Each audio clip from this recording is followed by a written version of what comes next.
Sandra all the time is here with the cold hard truth. She's the ears and the eyes for me and you. Every day, everyone want to hear from Sandra. And every time on the air, she's getting better. Tell your sister, tell your brother, tell your mama to call Sandra in the morning and in the evening. They always calling Sandra.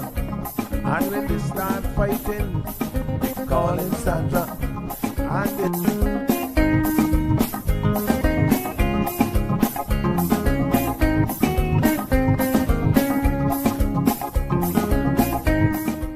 That's right, folks. Everyone is telling their mama about the cold hard truth. Welcome to another episode with more truth telling, more problem solving, and of course, more tea spilling than ever before. Sit back, students, grab your tea and turn up the volume because class is now in session. Call in at 936-2626 because your voice matters. Share your opinion on issues that matter the most to you.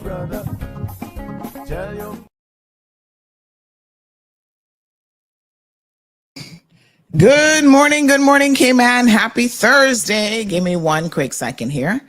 We're going to get started in just a few.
All right. Wonderful. We just wanted to ensure that we had all of our links going out to everyone. We have to start Instagram separately.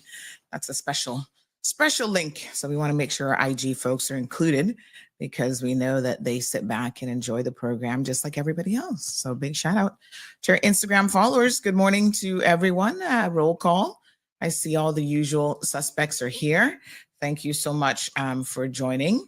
And don't forget, you can join the WhatsApp channel so that every single morning you conveniently get the show links delivered straight to your inbox. And that's like super easy to get that in WhatsApp. And then you just click on your choice. You've got YouTube, Instagram, Facebook, and of course, Bobo, which is now Bobo 103.1. So they're transitioning from the 89.1 to 103.1. So make sure if you're listening via Bobo and you've not yet changed over your dial to 103.1, you will want to do that because before you know it, the regular station will no longer be there. You're going to be hearing static instead of the show. So don't let that happen. Go ahead and switch over from now. They're simulcasting right now.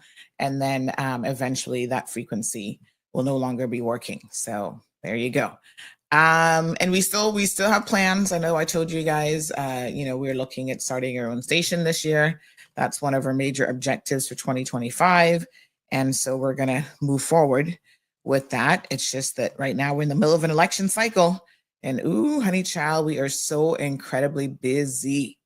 Important topic today. Let's go ahead and welcome some special guests into the studio. World Kidney Day is being celebrated around the world. So this is such an important topic. And we want to see what sort of advances have been made as it relates to local kidney transplants, because, a lot of people have been inquiring about this actually for years now. So March is celebrated around the world as Kidney Month. Let's go ahead and welcome Mr. Shamari Scott into the studio. Good morning, Sandy. Shamari. How are you? Good morning. I'm good. Good morning, Cayman Islands. Fantastic. Everything is fantastic. Awesome. We actually also have in the studio with us Dr. Amit. Let me see if I can get the last name. Mahapatra. Close enough? Close enough. Good morning, Doc. Good morning. Good morning, everyone. All right, Dr. Amit, thank you so much for joining us. Shamari, will you do the honors of... I will, but Dr. Amit, did Sandy pronounce your last name correctly? Yeah, absolutely. So, like, a lot of patients ask me, how do you pronounce Mahapatra? So, it's just a jargon. So, I say, just remember Cleopatra. So, there is somebody here, Mahapatra. All right. So, we're having a little bit of an issue, Dr. Amit, with your audio. I'm not quite sure. So, let me just pull you out for a quick second while you work on that. And, Shamari, you can tell us all about him. Definitely. He sounded a little bit robotic when I was hearing him speak. But yeah, Dr. Amit has close to 20 years of experience. Mm-hmm. He actually is our consultant in nephrology as well as kidney transplant medicine. So it's timely that you're talking about transplants as well. Mm-hmm. So he's done over 3,000 native and graft kidney biopsies, over 5,000 tunneled hemodialysis catheter insertions, and over 600 fistula creations, and he has done that independently. And he's actually a kidney transplant expert, end-stage renal disease management expert, dialysis management expert, and the list goes on, but those are the three that people probably would be most familiar with speaking about. So he actually joined us based on the fact that very shortly, fingers crossed, there will be a kidney transplant program here to start, and we're working with the government, CMO, etc., to get that off the ground. And Dr. Amit was specifically brought in for his skills in that area, so that we can help to alleviate a lot of suffering and better quality of life and the such through that type of procedure. But that's definitely a conversation. Fully for another day, especially whenever that's going to be ready for launch as well. Yeah, that's fantastic, because I know there's so many people. Dr. Amit, let's go ahead and try your audio again to see how you're sounding. Yeah, you can hear me now? It is some better. Yes, I think we're on to a better sounding. Very good. Okay. Yes. So welcome to the program. These are some amazing credentials. March being, Kidney Month, of course, it's one of those organs that we still need, right? So we can't live without a kidney. Yeah, absolutely. So every day, it's not about a month. It's every day that we focus on how we can prevent kidney disease, how can make aware people that they should look into the kidney disease. But yes, this World Kidney Month, which is organized by National Kidney Foundation worldwide, and this is World Kidney Day is an organization which finds out ways to reach out to people, find out to create more collaboration between healthcare, between the communities, between the government. So it is like a symbol of what we have done till now and what we need to do. And there's a long way to go in sense of making aware people, healthcare professionals, organizations, communities to look into kidney as a major organ and look into the kidney disease as a major challenge that in the days to come ahead.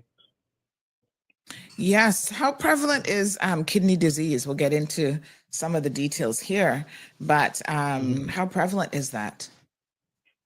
So if I check for the stat, this is seventh most common cause of death worldwide, but it is not that we are aware of. Like I said, we are more alerted about heart disease, strokes, because they create problem right in front of your eyes. So it makes people aware of those things. But kidney is like a silent disease. It keeps on in your body, keeps on creeping to an advanced stage where there is nothing can you do. There is advancement in the management of stroke, management of heart attack. So you see the risk of mortality, the risk of death has come down significantly over years. But if I look into kidney diseases, the risk of mortality has really gone up. And they are expecting that by 2040, it will become the fifth most common cause of death worldwide, even surpassing diabetes, road accidents, Alzheimer's, more than that. So if we are not going to do anything right now, especially checking it early, protecting it, will be too late in the days to come. Yeah. Oh my gosh. Wow. So very, very topical. And I think you're right that there's so many people who just don't think about their kidneys. You know, they're working hard for us every single day. And this is an excellent opportunity. World Kidney Day coming up, which is that would be today. I actually think the second Thursday of March every year, and then every month of March celebrated as World Kidney Month. So important to know about this organ. So let's start talking about it. It brings I love these sort of theme months because, as it says here, it really allows professionals, organizations, and communities to promote the different health, and this month, of course, kidney health, through education, prevention, and early detection initiatives. So let's talk a little bit about what the theme is this year. It says, "Are your kidneys okay? Detect early, protect kidney health." Why is early detection? I suppose, like anything else, early detection can save your life. Yes. So this is like the theme. We are going back 20 years. So over the years, we have different themes. But what we have found out that we have not created enough awareness. We have advanced in management of kidney disease. We have advanced in management in teaching the other healthcare professionals about how they identify kidney disease and refer to us early. But we have not reached out to people who really matter, right? So unless they know that there is a kidney protection available, there is a reason why we need to check our kidneys. So we won't be getting into the masses. It doesn't mean that we go ahead and check every individual in the world. It means that those patients, so basically those are at high risk.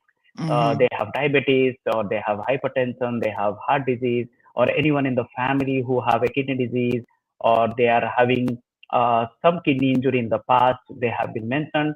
So they are the ones who should look into if they have chronic kidney disease, and they should detect it early. So there are now advancements where we have drugs, we have methods where we can protect the kidney disease progression, and then you can save the kidney for future. That's more important. So the checkups are more important right now. So we are back to basics, back to the same thing that we reiterated 20 years back, that you should check your kidneys. What is the role of the kidneys? We've got two of them. What do they do? So it's like a drainage system of your body, right? So whatever you eat, it breaks down small particles, small molecules where they work. They give you energy. They give you a lot of minerals to work in your body. But they need to get out from the body once they have done their work. So there are only two ways that they can get out of the body: from your stool or from your kidneys. The kidney is more of a drainage system. Not only takes out the toxic substances, it takes out the extra water that accumulates in the blood. But these are not the two only functions of the kidney. So they do balances your electrolytes. They do produce some hormones which manages your blood pressure, or which creates an hormone which causes your hemoglobin to be normal. That prevents from anemia.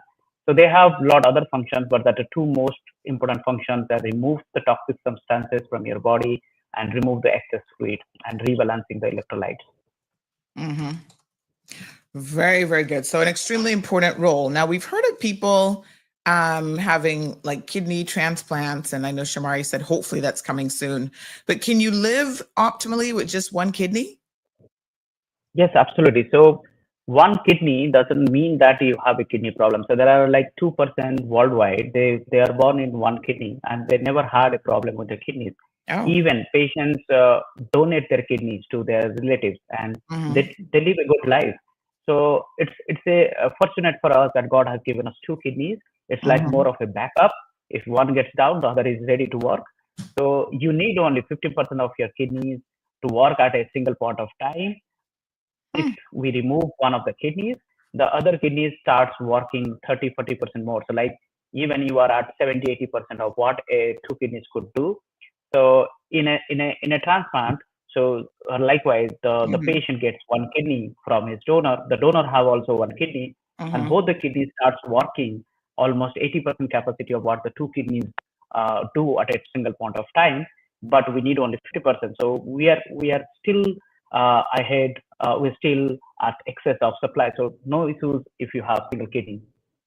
That's amazing. It's like the kidney has a PhD. It's so smart. It knows to just accommodate for not having. Wow, that's fascinating. Is that the only organ that we know that does that? I'm kind of curious. So every has capacity to regenerate, increase the potential. Like so, nothing like a liver. So you take out half of the liver, the rest part of the liver starts growing up and fill the space. Kidney doesn't have that amount of potential, but they have. They can just multiply their action efficiency, but they cannot grow. That's true. That's why chronic kidney disease is something we are bothered. Something years ago people thought of. It's like a death sentence.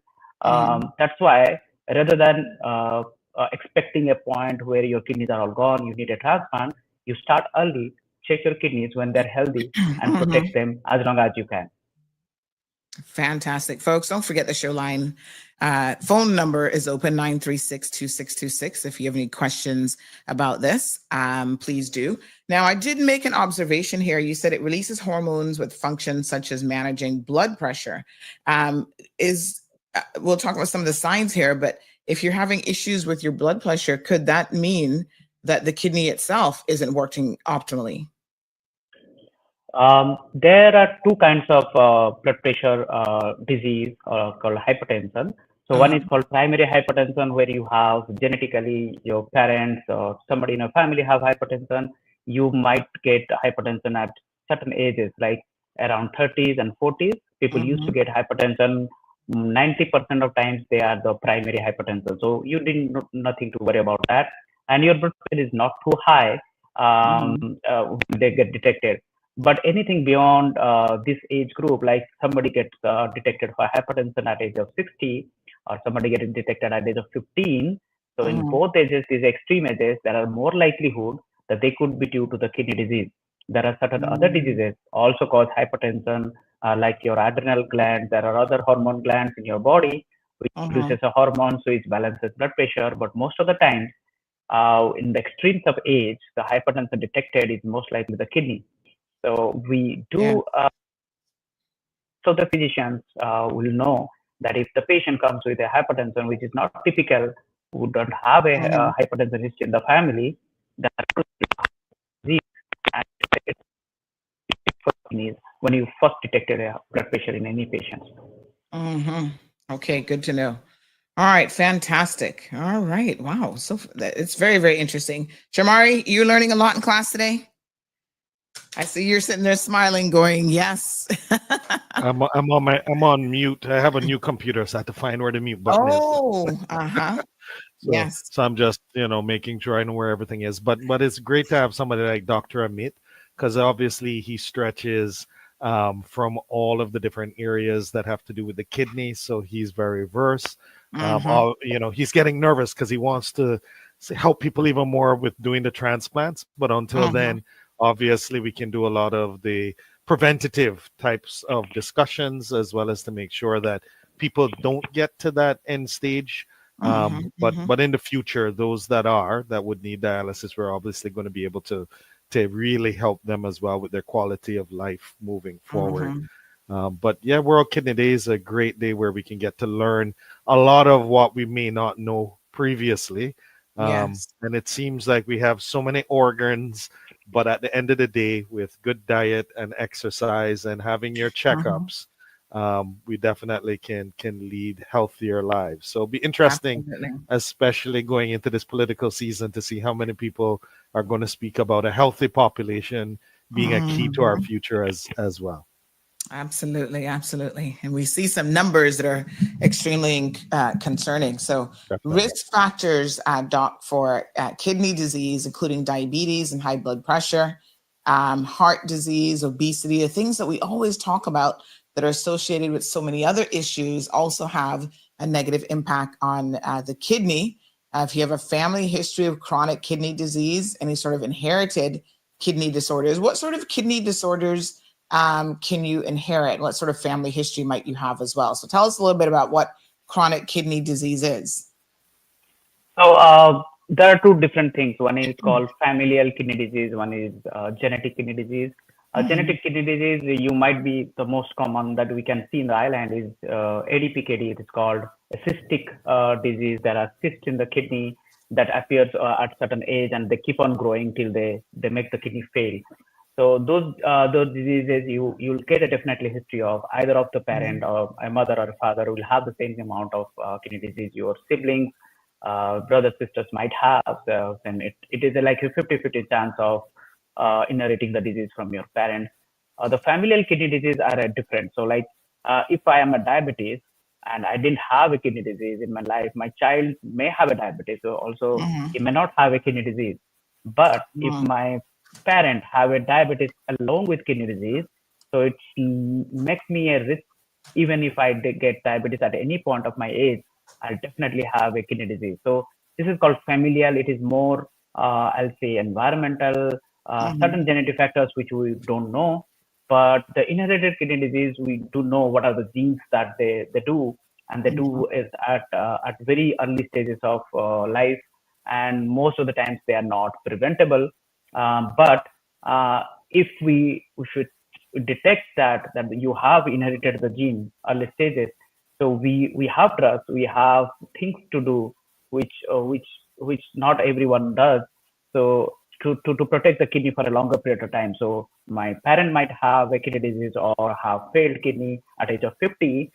Even if I have the same disease, certain processes like the medications and the lifestyle changes can protect it till age of 60 or 70. So that 10 and 20 years of kidney life that I can buy just having some discipline in my life. That is what we do for this. Very, very good. So again, folks, some of the risk factors you should be aware of course. What sort of medications are we talking about that negatively impact the kidney? As you see, a lot of patients take this over-the-counter drugs, the painkillers, as like ibuprofen, diclofenac. So these painkillers, even a single drug can cause kidney damage. Even multiple drugs may not cause. But if you're taking repeatedly over time, gradually they keep on affecting the kidney, and the kidney may progress to a chronic kidney disease. So those medications, if you are having pain and you need these medications too often, you should meet your GP to understand that if there is something we can give instead of giving these certain kind of drugs. There are others, like when you get admitted in hospitals, there are certain antibiotics that we give. If you have a risk factor of kidney disease or a kidney disease, the physician should know that you have before he administers this drug. Even we do like CT scans and where we give contrast to look into your organs, they are also the ones which can cause kidney damage. So if you have any of the risk factor, if you have a kidney disease in the past, definitely you should let know your physician that I have, so that they may avoid giving those drugs. All right, we do have a caller in the line. Good morning, caller. Question or comment for our doctor this morning? Hi, good morning. Good morning. Where I am. Yes, ma'am. But I'm listening carefully. Yes. And the doctor is speaking the truth. Yes. Because I have information and everything that he is saying. Uh-huh. And he is so right. I'm not going to say too long on the line, but Mhm. I'm listening carefully. Yeah. Is this And something that you're everything dealing that with you said, yourself? yes, Yes. Mm-hmm. yes. So that's why when that come on this morning, I make sure Mm-hmm. I sit and listen carefully. And many Yes. of the things that he said is what had already said to me. But Yes. we'll talk. All You right. all take care now. Thank you, Thanks. doctor, Yes. for more Thank you. information. Thank you Thank you. very, Okay, Thank you. very bye. much. All right. Bye-bye. Thanks, dear. So that listener says that she is sitting back and listening to the program because she's someone who is impacted by kidney disease. So very good. And I'm sure there's lots more like her. So these are the risk factors. How do you know that your kidneys are not working optimally? What are some of the signs that you should be looking out for? Yes, so unfortunately, kidney disease doesn't have any particular signs and symptoms, Mm, except few. It is not will present like that. Like you can see swelling in your feet, you can see frothiness in the urine, you can see swelling around your eyes. But swelling in the feet can happen due to n number of diseases, like you have heart disease, you have liver disease, anything that causes low albumin in your blood can cause swelling in the feet. So it's so unfortunate, I'll say, for us to identify as early. And 90% of kidney disease won't have any symptoms. So unless mhm, I check them, unless I know that there is something going on wrong in my kidneys, it's hard for anyone to detect at very early stages. That's why we look into primary prevention. So once you know that you have kidney disease, most of this diseases doesn't have a cure, so it won't go away. Won't stop. So knowing it more sense mhm. than knowing at certain stage, which is where we do secondary prevention. That means we know there is a disease, we do something to retard its progression, but we can't reverse it. So primary Mhm. prevention is most important for all of us. Mm. Hmm. Very, very good. Thank you so much. So this is why things like your executive health check is probably very important to have, some testing done that will check different levels.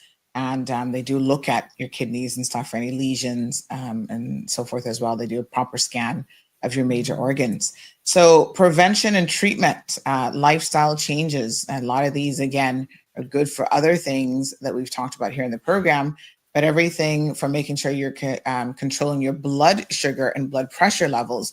And it seems like the blood sugar and the blood pressure kind of go hand in hand, Doc. If one is having a problem, a lot of times you're going to have in short order an issue with the blood sugar or the blood pressure and vice versa. So controlling both of them seems to be equally important. Maintaining a healthy body weight through a balanced diet and physical activity, making sure that you're staying hydrated and avoiding excess salt. So let me take a sip of my water as we talk about hydration. Oh, Doc, it's so hard to drink water for What me. about the salt, Sandy? What about the salt? I'm not too bad with salt, Shamari, because I don't even really cook with a lot of salt. But except for my one thing is mango season. Doc, I don't know if you guys have Mm. this in India, but we Yeah, like it's kind of like it's not really pickled, but it's I guess a similar concept where we eat half ripe mangoes with salt and pepper and sometimes vinegar, and we do a little sauce. So I don't do the vinegar a lot, but I do like to sprinkle some of the salt and pepper on there. So we're coming into mango season now, and I know that mangoes are actually very, very high in oh gosh, what's it called? Oh, help me out here, Shamari. They're not good for people who have sugar problems because they're high in what's it called? What, fructose? Well, they're high in sugar, but it's the starch. It's a very starchy fruit.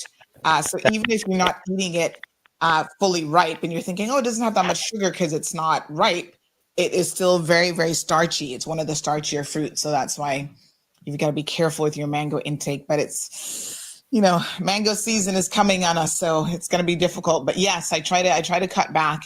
I've got some now already on the counter, ready for some salt and pepper. Make a bag, make a sandwich bag for me, Sandy. Yeah, right.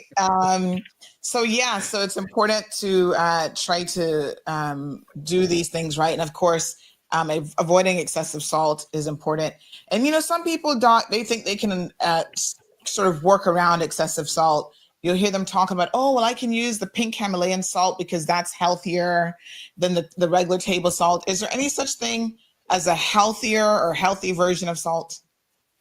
That's a myth. So when I talk about healthier salt, that means sodium chloride is what that salt makes. So if you put potassium chloride in that, so it makes half of the sodium chloride. But sodium is the real molecule which increase your taste buds. So when you taste those salts, so those healthier salts will taste little less salty. So you end up putting more of that salt to get the real salt flavor in your food. So that's how you end up getting the same amount of sodium chloride. So those, if you are cutting down your salt intake, you change your taste habits, how you eat food. That is more important than using healthier salts, because at the end of the day, if you calculate how much grams of salt you are using, so the one is advised is 5 to 9 grams per day, including those salts already in your food. So that means no more than 1 teaspoonful of salt in 24 hours. So I'm not sure that if anybody is using that amount, it must be putting more salt.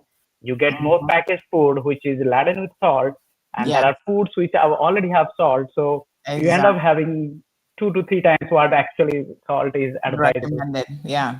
And I mean, the thing about it is a lot of times, just like sugars, salts are in foods that we don't even think about. It's kind of helped to preserve certain types of foods and stuff as well. But cheese, for example, I didn't realize that cheese has salt in it. So if you're cooking like a macaroni and cheese dish, for example, you don't need to add any salt because the cheese already has the salt in it. And also a lot of times we're using butter, which has salt, unless you use unsalted butter. So just a few things there to consider. So Inspiring is here for the conversation, says, good morning. How can regular medical checkups help with the early detection and prevention of kidney disease? So early detection is the one what regular medical checkup will do for you. Prevention is a separate thing. So it doesn't mean that you have to have a separate kind of separate set of tests that you have to do for kidney. So it is as same as what you do for an annual health checkup.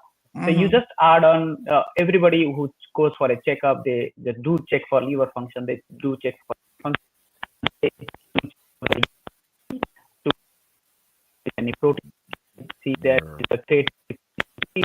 So one is not to urine.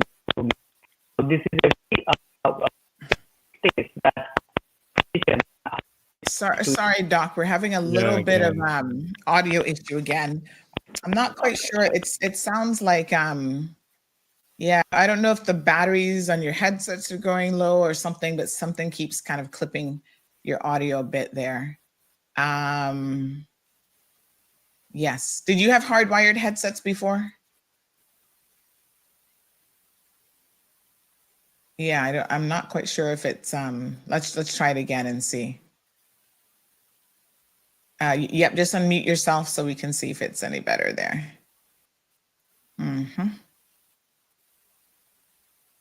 So the answer Inspiring, I was catching bits and pieces of it, is that basically part of the routine and medical checks is they do check things that will indicate if you're having any issues with your kidney function. So that, your executive health checks are very, very important. I'll just say 4 things. Can you hear me now? Right? Yes. Okay. Yeah. So first, when you go to meet your physician to do a regular health check, they will check your blood pressure. Okay. So that they'll know if you have a high blood pressure. They check your weight, and there is one thing called BMI, body mass index, where you know if you are overweight, if you're obese. So that is the second thing that you check as a prevention for the kidney. The 2 tests they do is, one is the urine routine, and one is the kidney function test, where you look for creatinine level. So that gives you a specific idea of kidney function, which you might be heard about before. It's called GFR. So GFR puts you in a category if you have a kidney disease or not. Sometimes this creatinine report itself doesn't indicate that you have a kidney disease. But when you calculate for GFR, they show you what stage of kidney disease you have. Supposedly, I just give an example. A 40-year male checks for his kidney function and the creatinine is 1.1. He might have a normal kidney function when we calculate a GFR. But same creatinine 1.1, an 80-year-old female 1.1, she might be in a kidney disease stage 3. So only looking at the creatinine values when you get your reports doesn't tell you much unless you calculate the GFR. Nowadays, we have made it mandatory that when you check for creatinine, the GFR should come along with it. So if you getting checked at Health City or getting checked at HSA, you will see that the GFR value always been attached to your creatinine values. So you can stage yourself if you are even normal kidneys, if you have CKD, you can calculate from the GFR. But the physicians are one that are going to interpret, are going to tell you that you have a high blood pressure, you are obese, you have in the urine, you have high creatinine. So from there, they can pick up 99% of patients who have risk or who are having a kidney disease at this moment. Interesting. And of course, El Rey is here, and he mentions these creatine and cystatin C blood tests. So he seems to be up on it in terms of kidney disease. So very, very interesting. Inspiring also wants to know, how does alcohol consumption and smoking affect kidney health? Well, we know smoking is, most of us are well aware that smoking is a big no-no for cancers and, the constriction of supply of blood and everything to all sorts of major organs. But a lot of people still haven't gotten the memo that alcohol consumption, now we're knowing more and more about it, there's no healthy amount of alcohol consumption is now what medical professionals are telling you. So even that one glass of wine a week that you were thinking was okay, the healthiest position would be no alcohol whatsoever. But how does alcohol impact kidney health and kidney function? So as of now, smoking is a big no-no for patients who have kidney disease because they know to cause increased progression of kidney disease. They also have high risk of kidney cancer, bladder cancer. So smoking is a big no for us. For alcohol, we don't have medical data that alcohol directly cause any kidney damage unless alcohol is combined with something like somebody have a heart disease, taking a lot of alcohol, and heart failure happens, that will indirectly definitely affect the kidneys. So alcohol doesn't affect kidney directly. We always tell our patients to moderate your alcohol intake. But yes, if you have other comorbidities like you have heart disease or a liver disease, definitely we'll ask for the similar specialty to look into for the advice on alcohol intake. The first question that I got, cystatin C is very, very intelligent guy. He must have gone through some of the tests where the creatinine value is high, and the doctor might have advised, oh, the creatinine is high, but it seems that your kidneys are fine. Just look into cystatin C. So cystatin C is another marker. I'll not say it is most accurate. It doesn't depend upon your muscle mass. What happens that the Afro-Americans or the Caribbeans, they have a very good muscle mass. So creatinine is a byproduct of your muscle and protein creatine. So when you have a high muscle mass, unfortunately, your serum creatinine will show a high level. So from there, if I calculate your GFR, I'll show that, oh, you have kidney disease because you have a high creatinine. So in that case, if I measure cystatin C, the cystatin C comes from your, not from your muscle, from your body tissue. So it is almost stable. It is, I'll say it is more accurate to your body mass rather than the creatinine. In that case, you will have a fair value of your kidney function. But the advised guideline is measure both creatinine and cystatin C and calculate your GFR. There is a different calculation for that. But cystatin C is not easily available. If I need to get a cystatin C, it's not available in the island. I have to send it to US. I will get a report after 7 to 10 days. I don't know if the value is correct or not. So most of the times you rely on creatinine value, and it is easy, it is cheaper, it can be done quickly to get your kidney function test. When we have in doubt that this is a normal kidney, but why the creatinine value is high, we go for checking the cystatin C. Very interesting. Okay. Wow, learning so much here today. So the next question here is, what dietary recommendations are beneficial for maintaining healthy kidney functions? And if there's certain foods, well, we already said excessive salt. Are there any other types of food that you might want to avoid, like spicy food? Does that impact the health of your kidneys? Heavily seasoned meals? I'm guessing probably anything that's like high fat and sugar, those things would not be healthy for you. But is there anything else that we could be avoiding? In the diet, we advise for a healthy diet, low salt diet. So what does healthy diet means? Like high fiber diet, for fresh fruits, fresh vegetables, anything that is packaged, stored, are laden with salt and sugar. So if you cut down on the sugar, that will help on your body weight management. If you cut down on the salt, you help in your blood pressure control. And healthy diet will keep your bowel regular, and you will feed more. So that is what you body. Yeah, we're getting that noise, that clipping of your audio again.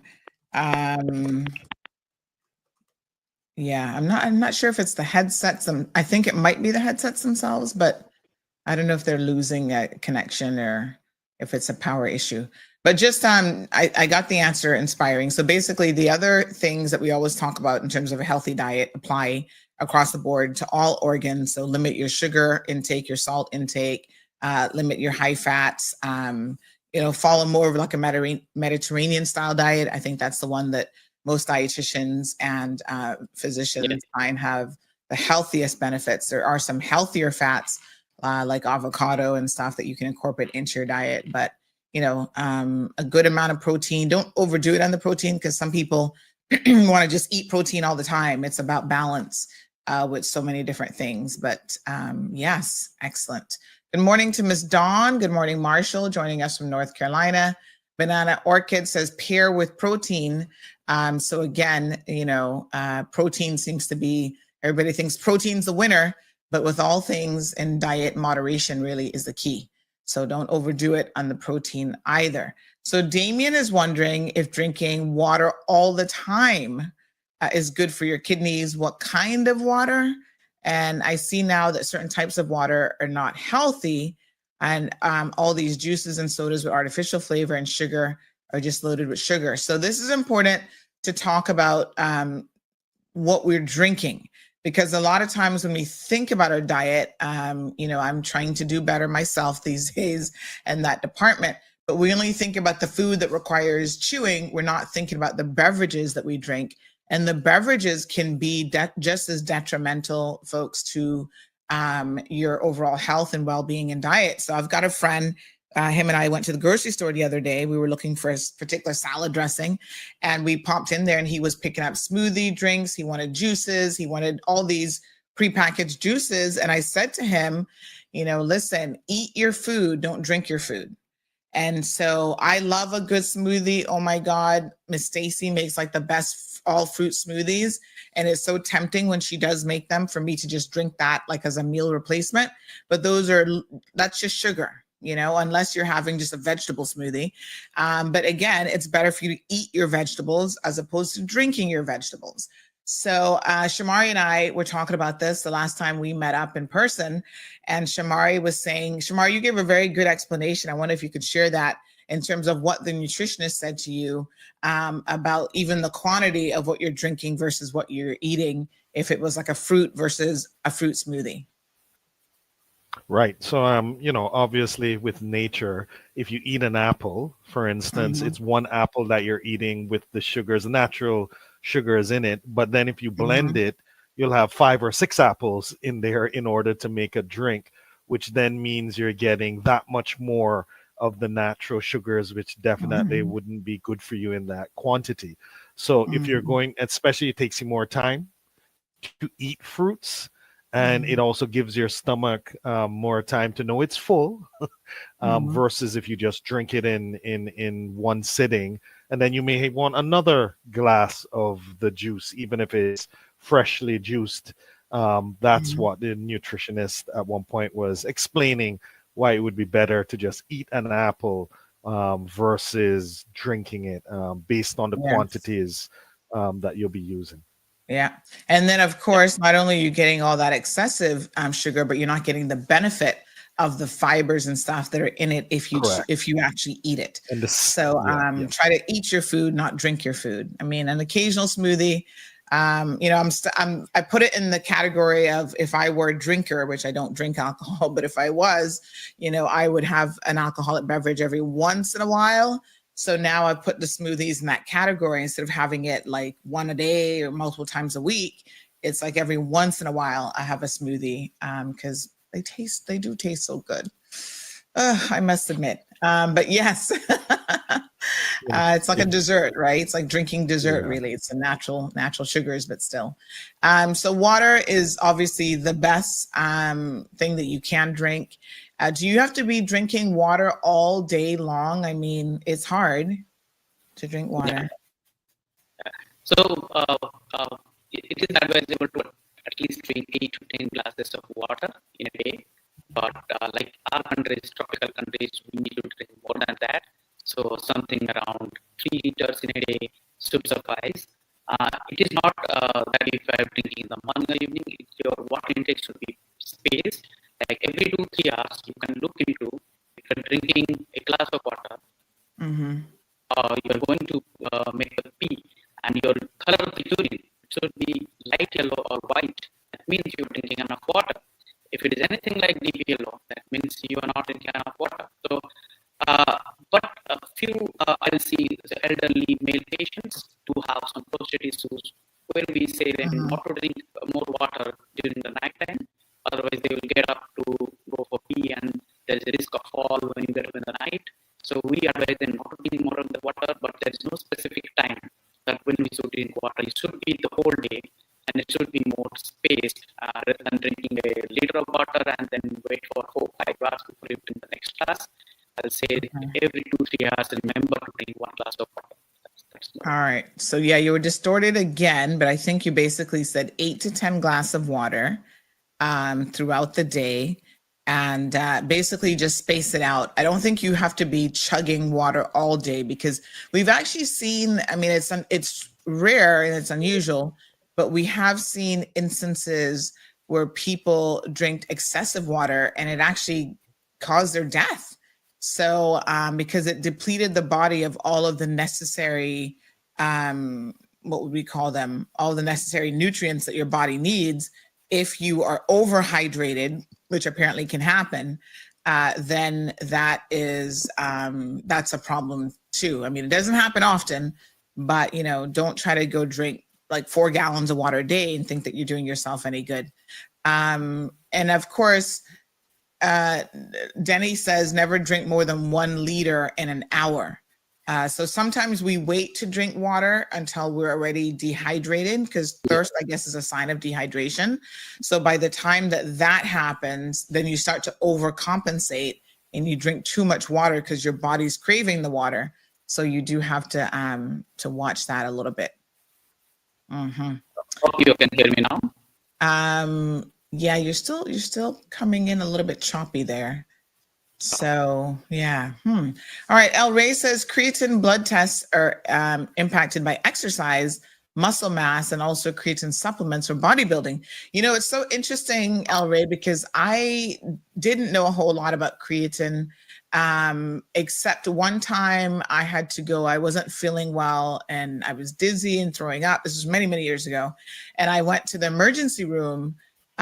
This is way before Health City even existed. I went to the emergency room and they took some blood tests. I had very elevated creatine levels. And they said to me, have you been working out at the gym? And I was like, I looked at the emergency room physician and said, do I look like I've been working out at the gym? I was like, come on, give me a break here. And I said, no. And he said, well, your creatine levels are high. So we're trying to ascertain why. And one of the things is people who are like working out or they're taking creatine supplements. And then the other thing he said, Doc, which turned out to be what was going on with me, is excessive sun exposure. So he said that we also see high creatine levels in people like gardeners who work in the sun and stuff a lot, and it's like a sign of a heat stroke. And that's what I was having. I was actually having like a heat stroke. Yeah, so there are studies where they see that workers on the field who have more kidney disease, it's because of more due to dehydration rather than having any other issues. You should not be having high creatine just because you're working out. It's only dependent on your muscle mass. But yes, dehydration is what happens to these people who walks on the field. So much humidity and high temperature. I think they're the one who needs to be reminded that every hour or two, take a break and have a glass of water. That's Yes. All right. So in the Caribbean, we love us a glass of coconut water. Is coconut water safe to drink daily, like one glass of it, and then mix, drink the rest regular water? Does coconut water help with kidney function? I mean, I do notice that whenever I drink coconut water, I do have to go to the bathroom a lot more often than even drinking regular water. So what is it that's in coconut water that kind of, makes you run to the bathroom versus drinking regular water? So coconut water has high electrolytes, so that replenishes your electrolytes in the body. We do advise coconut water, especially because of the potassium, which is helpful in patients with hypertension. But if you ask me as a kidney doctor, patients who have been having a failed kidney, who are at the end stage of the kidney, they can remove these electrolytes from the body. For them, to tell them not to take coconut water. So if you Google it, you will find why your doctor is asking you coconut water not to be taken. But for any normal person, anybody even in the initial stage of kidney disease also allowed to have coconut water because they have a very good electrolytes, low sodium, high potassium, helps your hypertension. So it's a good idea as a supplement for like water. You can take coconut water. Okay. So I know, again, he's kind of coming in choppy. So basically he said that unless you have advanced kidney disease, coconut water, even in the early stages, is good because it does have a lot of electrolytes, low sodium. And so it's certainly a much better alternative than drinking sodas or smoothies or anything else, to have a little glass of coconut water. So, so kidney transplants, Shamari, we've been talking about this for a very, very long time. Tell us from an administrative perspective, how much closer are we to having this be a reality for people here in the Cayman Islands? So we're very close, Sandy, and the CMO is working on it. There is a transplant. I can't remember the exact name. Transplant committee that would have been appointed from a long time by the government, and they're working through the different protocols from a governmental perspective that would be needed for us to be licensed as a transplant unit, and then to start with the kidney transplant, which obviously, I say obviously, but throughout the Caribbean, there are a lot of individuals that are on dialysis and otherwise would have a familiar donor. So, a brother, a sister, a mother, father that would be willing to give of their kidney to their loved one. So it's a live donor transplant. And that's really what we would start with. And Dr. Mid is here. He's ready. He's waiting. We have everything set up from a facility perspective. And I know that the government is working on it and soon come. So hopefully in short order, we'll be able to definitely start that program as well, knowing all of the benefits that come with it from, yes, you get a longer life, but the actual quality of your life through having that transplant is so much better than obviously ongoing dialysis for the rest of your life, where you have to go in frequently to go through that process as well. Right. So kidney transplants, if and when available, would negate the need for someone to do dialysis. So if someone is a diabetic and they're doing dialysis for that, if they're able to get a new kidney, doc, that means that they wouldn't have to do dialysis anymore? Yeah. Sorry, am I clear? You're still choppy, I'm afraid. Yeah. Are you able to remove the headbuds and just speak into the computer itself? Yeah, directly to the computer. I don't know. Yeah, maybe it's an internet issue. I'm not sure then. So is that the case? Like people who are in dialysis, if they had a properly functioning kidney, they wouldn't have to do dialysis at all? Yeah. So once we go for transplant, yes, you are off dialysis, will be on medication. But I like to remind people that transplant is just not a cure. It is just to make you off from dialysis. It's better living style that it gives you. You still have a kidney disease, you still need medications, and transplant patients still need to have a follow-up. It gives you a better life, longer life, but it is not something called cure. Yeah. So definitely, you are on dialysis. It is never a first choice of treatment. Transplant is the first choice of treatment. Unfortunately, we in the having a lot of kidney disease issues doesn't have a transplant as of now. We have to come from this island to states or some other place to get it done. I hope as soon as it gets approved, we have everything in place. We can go ahead and we'll give more much better care to our people here on the island. Yeah. So, folks, the doctors basically said that a kidney transplant is not a cure. It will just help you come off of dialysis, and you will, tend to feel better and live longer. You still have to do follow-up in their medications that you will have to take in order to ensure that that new kidney is working optimally. Kidney transplants are often done to treat kidney failure, chronic kidney disease, and end-stage renal disease as well. So once this becomes available, it has the option of definitely saving a lot of people from having to go through dialysis, which is a very, very difficult procedure. And some people have to do it multiple times per week. And family members, a lot of family members are waiting to be able to donate their kidney, to donate a kidney to their loved ones. So Tartarian says the best water to drink is rainwater. Catch it and store it when it rains. I don't know about that, Tartarian, because rainwater might have a lot of chemicals in it that you're not really aware of. I remember we don't live in the healthiest places in the world anymore. So there are things in the atmosphere, even with rainwater. So you might want to make sure that you're getting properly filtered water that has been treated at the very least. Because yes, rainwater runs off of different things. If it's running off of a gutter, for example, and that's how you're catching it, that gutter could be filled with all sorts of stuff that would not be healthy for you. So I would caution you when it comes to just drinking rainwater just like that. Damien says, so other natural juices like carrot, beet, ginger, green juices with no sugar. So they're better, I suppose, than the ones with sugar. But Damien, eat your food, don't drink your food.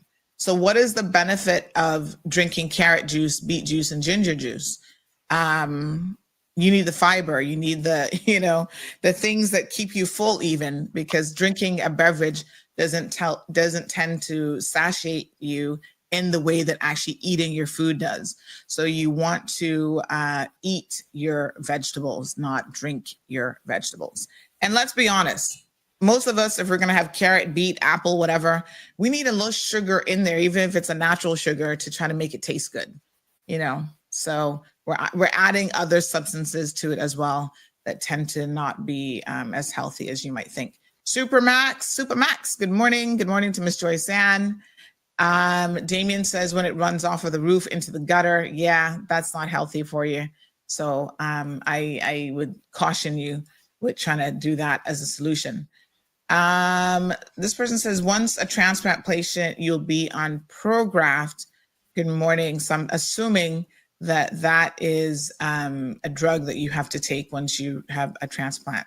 Someone says never drink more than 1 liter per. Yes. Ask him which blood sugar medicines are diuretics and how do they affect the kidney. I think they normally add a diuretic to it, right? Because I take a low dose 5 milligrams of amlodipine, but then that particular one causes the lower extremities sometimes to retain water. So I think recently Dr. Sanjeet added some diuretic to it. Yeah. So most of the patients, patients, the first drug that we give is like something called saints with Saturn, like Rosetta and Saturn. But always we try to add a diuretic, so that helps in balancing the water in the body, that helps in taking out extra salt in the body. That is more important to maintain your blood pressure. So 2 drugs usually helps to keep the dose low and helps in getting a good blood pressure. And diuretic is one drug that has to be part of every blood pressure medication. All right, thank you so much. So, Shamari, let's talk about March also being Colon Cancer Awareness Month, and of course, last week we were learning quite a bit about colon cancer and the necessity really to try to screen as early as possible. So, to encourage early screening. Health City has every month all these amazing promotions. And for the month of March, you still got a couple weeks, folks, to make sure that you go ahead and book your appointment and get signed up. You don't have to go to the appointment in March, but you have to book it in March. So let's talk now, Shamari, about the Mind the Gap promotion. No, definitely. And as we would have heard last week, we want to make sure that as many persons who meet the criteria get their colonoscopy. Just because, as we keep mentioning, obviously prevention is the best, but catching things early always works better for your longevity of life as well as your quality of life if you're able to get it treated. So we have an actual consultation, and through the consultation, we will be able to determine whether or not insurance would be able to cover it. But if insurance isn't going to cover it, we actually have a special that's US $2,000, and you will also get everything included as well as the follow-up consultation if needed. Appointments, as you mentioned, need to be done in March, but the actual process and the procedure can happen during April. So you don't have to rush and get it done in March, but you need to book it in March is what we're stating at this point in time.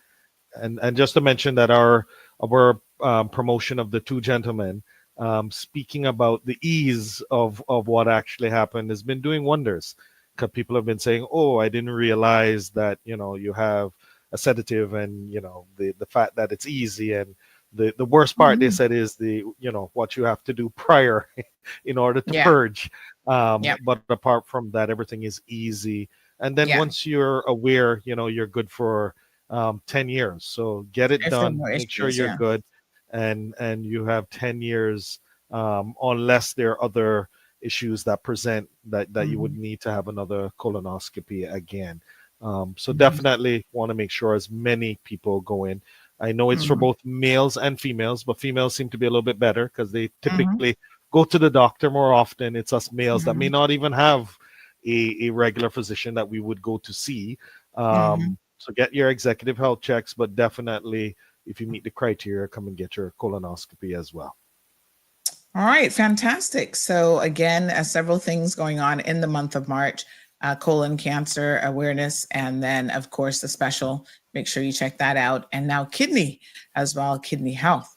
Do you need a referral, says Jerry, to book a colonoscopy? So no, Jerry, this is something that is recommended by all physicians, and the recommended age for early screening went from 50 down to 45 because there's now a higher instance of younger people actually getting colon cancer. So go out there and get tested. Very, very important that you do so. And also to mention, Sandy, there's Catwalk for Cancer that's happening next week. Oh, yes. So it's Wednesday, the 20th of March. It's going to be on the Paseo at Camana Bay, where it usually is, $75. And you can get your tickets from the Cancer Society, San Angels, AME, and all proceeds go to the Cancer Society. So it's usually very well attended, worthwhile charity. And there we go. And Catwalk for Cancer, presented by Health City and San Angels, with all proceeds going to Kimana's Cancer Society. Yeah, this is so limited availability. So get your tickets as soon as possible. Yes, next week Wednesday. Wonderful. So, Health City supports a number of community events and charities throughout the year, Shamari. So tell us why it's so important for Health City to be an active member of our community in this regard. No, definitely, and there's so many different charities across the board that help in various areas, and I know the Cancer Society has done such a great job in regard to screening for breast cancer and other cancers as well, and they fill a gap over the years, and there are many ladies that would actually reach the Cancer Society based on different scenarios, and through the Cancer Society and through the mammogram vouchers and the such that the Cancer Society has, they've been able to definitely help a lot of people on island. At times, person's insurance may run out, and the Cancer Society has been able to help patients navigate and to get the treatment that they need. So Cancer Society has done a great job over many, many years getting, screening to a point where we have very good screening on island and people have access. And we just always look to support charitable organizations that are doing the right things. And this is one. And we support from a medical perspective, but then outside of that, obviously children in need, elderly, we also help in those areas just because it's the right thing to do as a community partner here in the Cayman Islands. Mm-hmm. All right, fantastic. Thank you so much, Shamari. Thank you, Dr. Amit, for joining the program today. Certainly was very, very informative segment as always, but we have learned quite a bit. So, I'm told that the date is wrong. Oh, okay. So we'll post it on social media. We'll get that corrected here and just post it on social media. No worries. All right. So we'll just double check it for you guys to make sure. It's next Thursday, Thursday, March 20th, not Wednesday, March the 20th. All right, March the 20th, just the wrong day. So March the 20th is actually Thursday, not Wednesday. So a week from today, we got it. Yeah. All right, so a week from today being Thursday, March the 20th. Fantastic. Thank you, Arthur, for watching, and everybody else. We got 269 plus people over on Instagram. So Shamari and Dr. Amit, thank you so much. Both of you have been extremely informative today. Yep, and if anybody ever thinks they need Dr. Amit's services, 640-4040, or you can book it on the website or the Health City Connect app, or if you prefer to just email us, info@healthcity.ky, and you'll be able to get through to Dr. Amit. All right, wonderful. Have a great day, guys. Perfect.